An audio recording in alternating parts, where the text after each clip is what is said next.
Joining us now is a Super Bowl winning head coach and NFL Network analyst. You can catch him on Twitter at Coach Billick. You can see him every Wednesday on NFL Network's NFL Playbook, 6:30 p.m. Eastern Standard Time. Coach Brian Billick joining us this morning on the show. Coach, good morning. How you doing? Good morning to you. Hey, let's start with Thursday night's game, the thriller between the Chiefs and the Chargers, because it was a 2-touchdown lead late for the Chiefs. And, of course, we saw Phillip Rivers and the Chargers come back for a win. I'm wondering about that Chiefs defense. Is that the type of moment where you really have to wonder whether the Chiefs D has what it takes to really get to where they need to go, which is a Super Bowl? Yeah, well, first, what a spectacular game. One that, I mean, just a game, particularly this time of year where you recognize the importance of every game and how it affects the playoffs and the seeding and everything else that goes into it. But, you know, two spectacular quarterbacks, two really good teams. I think you make a valid observation. That has always been the question mark is spectacular as Patrick Mahomes and that offense is.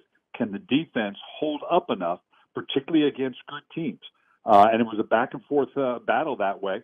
To see what San Diego did on the road in Kansas City without Keenan Allen, without Melvin Gordon, just a spectacular performance by Phillip Rivers and that offense, and the defense as well, although Kansas City moved the ball pretty well, that defense and kind of that hybrid defense that they have with those safety/linebackers is pretty special. So that was a huge signature win for San Diego to go on the road this late into Kansas City and serve notice like they did against the Pittsburgh Steelers, that they may be the best team in the AFC. You know, you've seen the entirety of Phillip Rivers' career. You've coached against Phillip Rivers.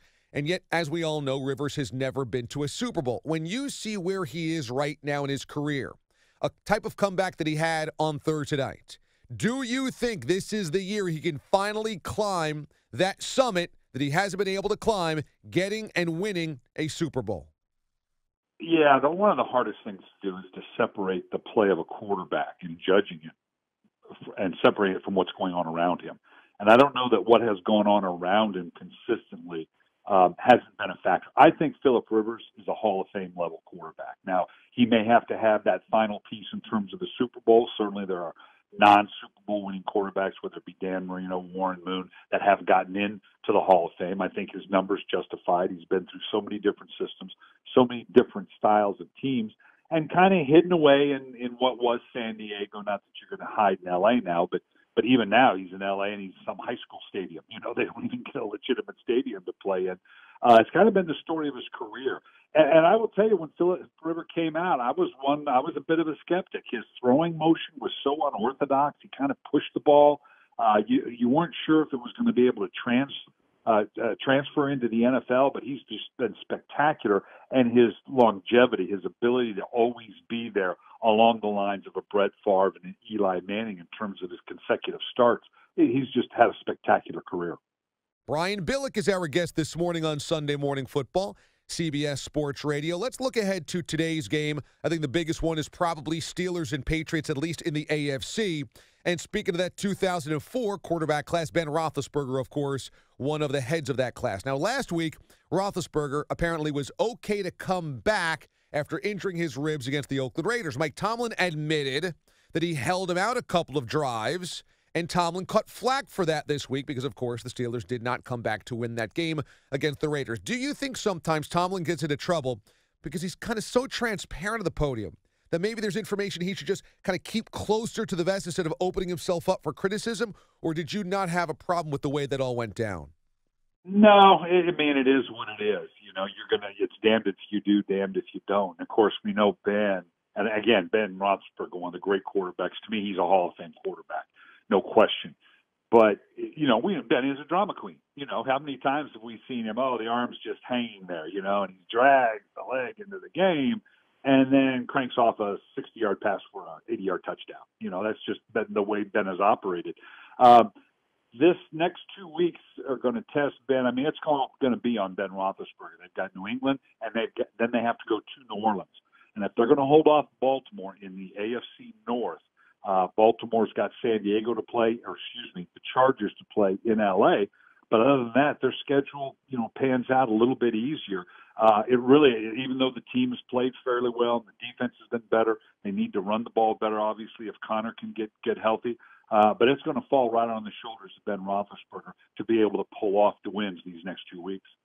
You were on the sidelines for so many epic contests against the Steelers, Ravens Steelers for so many years, the rivalry of the NFL. What was it like to see Roethlisberger get up slowly, hold his shoulder, hold his knee, and yet know you really hadn't knocked him out of the game? He was just kind of soaking that injury for all it was worth. Yeah, I mean, I remember when Ben Roethlisberger first came on the scene. They were playing us in Baltimore. Tommy Maddox was their quarterback. And we knocked Tommy Maddox out of the game, really kind of ended his career. And Ben Roethlisberger, and that was a year, if you'll remember, they come in, and I think he went like 14-2 or 13-3 or something like that. And, in hindsight, I look back and I told my defensive guys, I don't touch Maddox, okay? Whatever you do, don't hit this guy. We don't want this young Roethlisberger to come in.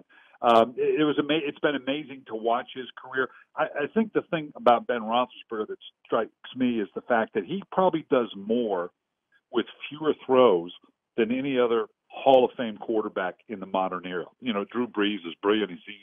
This is a 650, 700 throw guy, although Ben's on that pace this year to have those kind of throws. But the box score for a Ben Roethlisberger game, it could be 11 of 23 for 375 yards and 4 touchdowns. It's amazing that he's able to produce the way he does. Brian Billick joining us this morning on the show. I'll wrap up with the Patriots side of that matchup because, of course, last week we saw how they lost against Miami. That was just crazy. How jarring was it for you as someone who's coached against Bill Belichick to see Gronk out there on that final play, which just seems like strategically the biggest mistake you can make in that spot? Well, I don't, there's a reason for it. If they're going to look for the Hail Mary, you want a guy big, physical, that's got the ups. I'm sure that was the mentality. I remember we used to put Randy Moss back there when I was in Minnesota to finish out a game if they were going to throw up some kind of Hail Mary or something. For them to lose the way they did with that play, there's nobody better at strategic football than Bill Belichick. It's, well, should they? No, that kind of play you can't coach against. You can't prepare for it.